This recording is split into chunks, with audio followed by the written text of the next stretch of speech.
ও মা, এটা কি পড়লো? কেউ হালকাকে দেখে নিয়ে আয়। হালকা না হলে আমাদের কেউ রক্ষা করতে পারবে না। ঠিক আছে কাকা, আমি যাচ্ছি। হালকা ভাই, আমাদের গ্রামে কি যেন আকাশ থেকে পড়ে গেছে। তাড়াতাড়ি চলো, তুমি না আসলে সমাধান হবে না। কি? চলো তো দেখি। তাড়াতাড়ি ভাই, সামনে বড় বিপদ।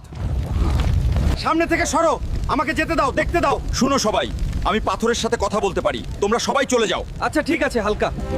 পাথর ভাই, তুমি কিন্তু কিচ্ছু বলবি না। আমি যে গ্রামবাসীকে ভুল বুঝিয়ে টাকা নিব। শুনো চাচা চাচিরা, আমাকে পাথর বলেছে প্রতিটা বাড়ি থেকে 1000 টাকা করে দিলে পাথরটা চলে যাবে। ওমা, পাথরও কথা বলে? জি, শুধু আমার সাথে। Please accept this offering. I hope it is enough to satisfy him. He seems pleased. দেখছো বন্ধুরা, গ্রামবাসীদের বোকা বানিয়ে কতগুলো টাকা কামায়েছি। বন্ধুরা, গ্রামবাসীরা বুঝে ফেলার আগে লাইক, কমেন্ট